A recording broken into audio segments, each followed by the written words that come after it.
Party people, what is up? I'm coming at you from this absolute bear of a project. You'll notice that I'm finished with it, and that is because there's a lot of moving parts, and there's no way I would have been able to do this live crafty style. So I actually made the whole project, and now I'm gonna go back and edit it so you can see how I did it. But we're documenting day 8, and for day 8, we're documenting my advent calendar. I bought myself an advent calendar of T2Ts. And so here's what we did. This is one page. There's a lot of moving parts. I worked entirely too long on this swivelly 8 situation. It is not spinning right now, but it swivels, and there we go. It does swivel. My journaling is tucked in here. And then I did some machine stitching, and then there's the big page that's going to go underneath it. You'll see all of this in more detail if you hang out and watch the video.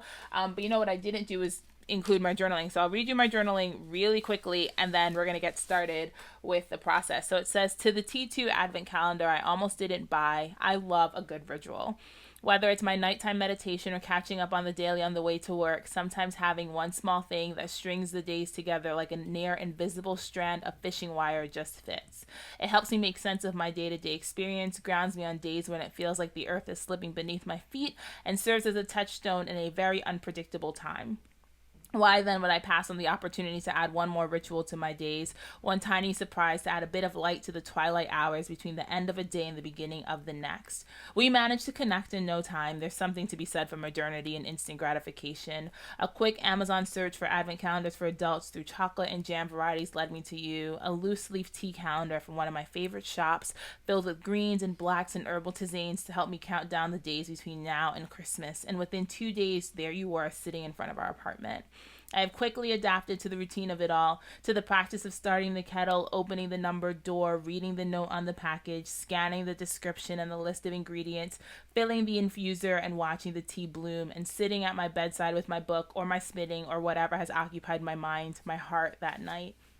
I love that you warm me up from the inside out, that this experience has become a sacred ceremony, and I love that this is one more way to celebrate this season. So cheers to discovering new favorites so far, and to all the loves I haven't met yet, to chamomile and lavender, to warmth and to cozy, and to the perfectly brewed cup of tea. So I just wanted to include my journaling because I almost always read my journaling in these videos. So yeah, let's get to the process. If you want to see how I made this, please keep watching. Okay, friends, we're going to go on an adventure because this page was pretty interesting to put together. There were a lot of moving parts. I will say, let me tell you what I did before we started. I die cut some letters using some Altenew dies that I use all the time. I'll try to remember to link things in the description box. And I also, so I die cut these out of some Tim Holtz gold foil cardstock. It's like my favorite metallic cardstock. It's Kraft on one side and gold foil on the other. And then I printed out a few things from the digital 10x8 papers from Ali Edwards. I bought the extra digitals, and I printed this one on vellum, and then I printed 2 on Neenah Classic Crest Solar White 65-pound cardstock, which is the cardstock I use the most often. And now I'm just using some glue to stick down my letters. Now you'll notice I'm using a very small amount of glue, and I'm using a very small amount of glue because I want to run this through my sewing machine. And I really want to avoid gumming up my needles. Now, my sewing machine and I are on really good terms these days. I don't want to jinx it, but the fact that I got through all this machine stitching, and there's a lot of machine stitching on this spread, I got through all this machine stitching with no problem. So I just slowly, I gently stuck down with the tiniest bit of glue the words that spell out Advent Calendar, because I'm documenting my Advent Calendar. And then that first photo, is a photo I actually took this morning of my teacup and the electric kettle that I use to warm water for my tea every day, and then the infuser. The teacup that I got on Amazon. It's a ceramic mug, and it comes with a lid and an infuser. So you can put your tea leaves in the infuser. It fits in the mug, and then you put the lid on and you let your tea steep, and it's really cool. And it's white, and I love it. It's just super clean. And it matched my electric kettle, which is just a basic Black & Decker kettle. So I have that picture on our kitchen counter, and I printed it black and white because the lighting in our kitchen's not great. And then it was also before the sun came up, and so it was a really strange color, so I just printed it black and white, which also works because there is a lot of color on this page. So I set up my machine using some red sewing thread for a basic zigzag stitch. I'm learning that part of the reason why my machine and I were not friends is because I had issues with my tension. So what I've been doing is before I do any sort of stitching, I always stitch on a piece of just copy paper before I start stitching on my project. And I do like a row of straight stitches and then a row of, like, if I'm using a pattern stitch, I do a row of that on copy paper. And then I go ahead and I start stitching on my project. So you'll see this is the second half of the, well, there's 3 parts. This is 1/3, the second third of the project. And what I was doing for the past few days is I've been saving the tea packets, because the individual packets say things like, well, I probably should have a tea packet out with me, but they say really cool things like start each day with a grateful heart, life is better with tea. And they were multicolored. So I was like, oh my God, whatever day I use to document my advent calendar, I'm going to have to figure out some way to include these tea packets. So I've been saving them in a pile. And it just so happened that I had one of each color of sachet. So I was like, cool, I'm going to stitch this down. So I'm using the same red thread and a random zigzag stitch. And I've been like, I kind of staggered them. And what I was doing was putting a small strip of tape, like tape runner, just to adhere it down long enough that I could machine stitch it again to avoid gumming up my needle. And now this is what year did the wood veneer numbers come out in? I want to say 2018 or 2019. Ali did wood veneer numbers, and I bought the digitals. I always buy the digitals of the stamp and the numbers that she releases, because I enjoy doing things like this, which is die cutting it with my silhouette and then using it on other places. So this time I die cut it on 110 pound cardstock because I wanted to make sure that it was going to be really sturdy and it was going to hold up. And then I took a strand of DMC embroidery floss. I think this was color 819, but it was just like a dark red color. And I put some tape down, stuck it down the center of the 8, and then now you'll see I'm just using some more tape to adhere the 8s to each other. Now I use the 110 pound cardstock because it's just a lot, it's cover stock, so it's a lot sturdier than the normal 65 pound version. And since this was an interactive element, I just wanted to make sure that it would hold up to the pages being turned and this being swiveled, and I'm trying to line it up as best I can. I realized after I put it together that it's not lined up super straight, but it is straight enough for me. So now we're working on building the page. The first thing I did was punch holes because I need to make sure that the sliding element where my journaling is going to go in does not interfere with turning the page. So I grabbed my hole punch and I punched the holes. You'll see how terrible my stitching is. I didn't do anything with my threads, you guys. I kind of like messy threads, so I always let them live and let them live their best life, so I don't do anything with my threads. And now I'm drawing a line right along where my holes are. And this is to make sure that whatever I do, I make sure that I have enough space where the holes are so that it doesn't interact with the turning the page. And my journaling is 4 inches wide. So I'm drawing a line that is 4 1/4 inches wide because I'm going to use that line as a guideline to cut a slit into my paper. Now I'm tucking my journaling into that page. So I need to cut that slit so that I can tuck my journaling into the page. And I'm just using my paper trimmer for this. You could use an X-Acto knife.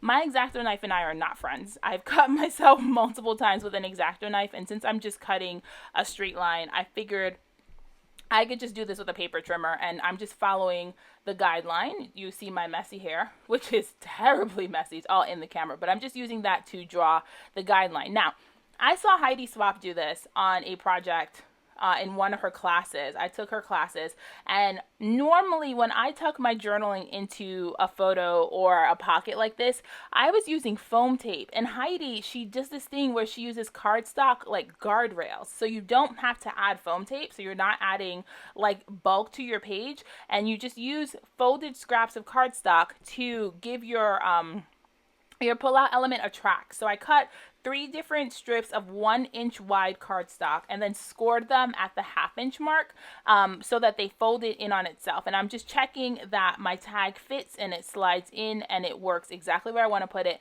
And then I stuck it down on one side to the back side of this paper that I did all my stitching on. And this is why you have to build this page, well, this particular page, you have to build it in parts because each step builds on the first step. So first I did the machine stitching. Now I am building the track for my guardrails, and I'm, again, just putting adhesive on one side of those folded little V's.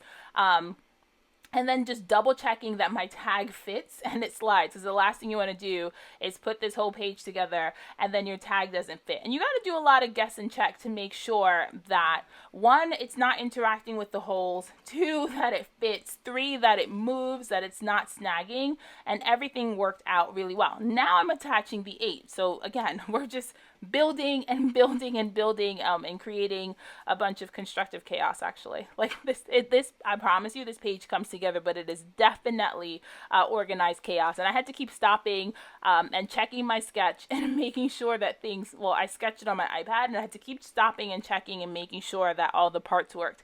Now, I will say, if I had done this again, I would have made sure that the top and the bottom, like, do you see, like, the strip on the top is a lot more narrow than the strip on the bottom? If I'd done this again, I would make sure that when I cut that, I would have cut it centered. And I thought it was centered, and it wasn't. It was centered on my 8.5 by 11 piece of paper, and then when I trimmed it down to 8.25 by 11, I screwed up. So it wasn't, I mean, that's user error. So I'm using some washi tape to anchor down the threads on that are attached to my 8. This is not my idea. I probably should say that. I totally forgot to say that in the beginning. I saw Allie do something similar with some hearts, and she ran the hearts through her sewing machine and then created a little window. And I was like, oh my God, that's such a good idea. And I immediately tabled this idea for when I was documenting my advent calendar, because I knew I was doing it on day 8, and I knew I wanted to include a giant 8 in it. So this is not my idea. And I will link Allie's video in the description box. Also, I'm sure you've seen it. If you're watching any of my content, I'm sure you've seen Allie's. But I will link the video that I use for inspiration here, because I 100% believe in giving credit when credit is due, especially since it was her idea and her technique that kind of influenced how I did mine. So now I'm just putting the back side, and these, again, this was another paper from the 10 by 8 add-on pack that I printed out on my printer. I very rarely buy paper add-ons because I prefer to be able to print them and resize them. And I find that I get a lot more use out of something if it's a digital element that I can just keep, fussing with over and over. So I tend to buy digitals when I can. So now I'm checking to make sure that my tag fits, it works. We're building, and literally that's what we do. As soon as one element works and I'm happy with it, I move on. So I have this other picture, and this is actually what the advent calendar looks like. It's called 24 Reasons to Smile, and it's hanging out in our kitchen where I have these little birds, and these birds were probably one of the first holiday related presents Joshua gave me when we moved in together. I've had them for maybe 4 years at this point, and they come out every year, and I put them in a different place every year. This year they're on a shelf in the kitchen, and my advent calendar just happened to be sitting behind the shelf, and I was behind on the shelf behind the birds, and I thought that this was like a perfect photo op. You see, there I am double checking that my 8 spins, it looks the way it's supposed to.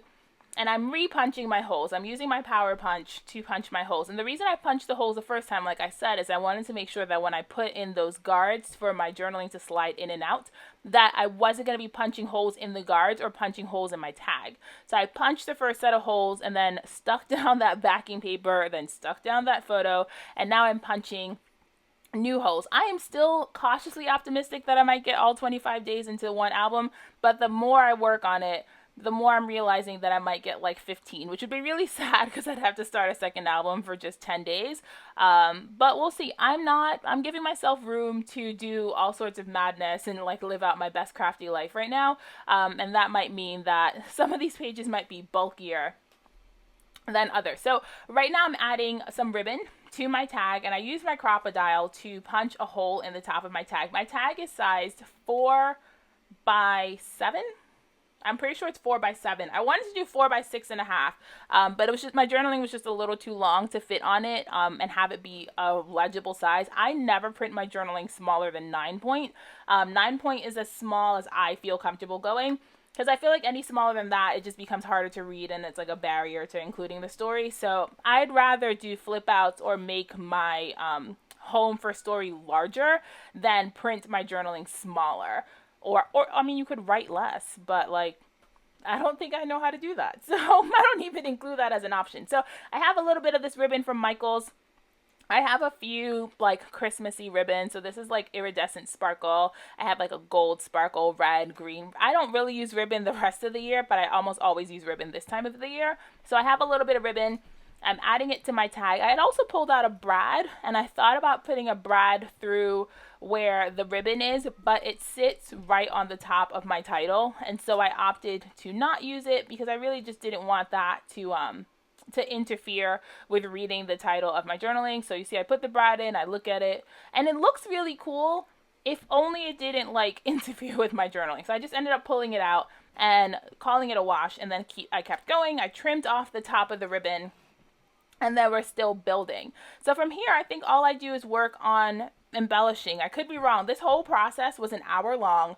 So I'm like editing the video and trying to make this like concise enough that you can see what I'm doing and get inspiration, but also you're not hanging out with me for an hour. I don't know what I would talk about for an hour. So yeah, so we are embellishing. So I grabbed another one. These like glitter chipboard stars are probably like the real MVP from this December daily supplies for me. It's like I reach for it all the time. And then I grabbed a felt star, and I pulled out that last brad that I didn't use, and I punched a hole using my Crop-A-Dile through the felt star, the chipboard star, and the number 8. And I punched a hole through all 3 layers, and I'm just using a not a star brad, a flat brad to attach it. And I thought about using a star brad, but I thought like having a circle, since that paper is like polka dot, would look cool. And there we go, that's it. I didn't want to do anything else to the number 8. There's already so much going on this page. But I also wanted to add a little bit of sparkle because Advent Calendar is gold foil, and I thought that having it repeated would make a lot of sense. These are also the stories that I just tell myself. I don't know if they're true, but these are the stories I tell myself. And then to cover up the back of that brad, I just added another star in silver that was the same size as the gold foil star to cover up the back of that. And then that just adds a little bit of bling to that side of the 8, so no matter which side you spin it on, it's shiny. And then I pulled out one of those banners. I love those banners. I'm probably going to need like 100 more of them. They're so much fun. I like anything that's long and horizontal because I like to add things to the bottom of my photos. So they're just an easy embellishment to pull out. So I pulled that out, stuck it down with my T-square to the bottom of my penguin photo. I'm pretty sure these are penguins. Yes, they're penguins. To the bottom of my penguin photo. And then the last thing I do is embellish that photo. And that's the photo of the Advent Calendar opened. It's actually really cute. If you guys get a chance, look up the T2 Advent Calendar. It's really pretty. But that's it, you guys. I add a wood veneer piece. I add a fabric circle and then 2 more stars. Yeah. A wood veneer piece, a fabric circle, and then 2 more stars, and that finishes this page. So I hope you enjoyed hanging out with me. I read my journaling at the beginning of the video, so you will already know what my story's about. I hope this inspired you to make something that's a little bit more interactive. This is probably more than I would normally do on a weeknight, but I came home from work and I really, really needed some crafty time, and I probably made a bit of a ruckus trying to do this, but I'm really happy with how it came out. So I hope this encourages you to take some risks, do something that you wouldn't normally do, try a fun technique, get inspired by someone else. Again, this was highly inspired by Ali Edwards, and use up, and include stuff from your daily life in your album. So like I included those tea packets. Grab something from your month and include it in your album. Yeah, so that's all I have for you. Please like, comment, and subscribe. Let me know what you thought of the video in the comments below. Until next time, keep it crafty and have the very best day. And I will see you for day 9. See you around, guys.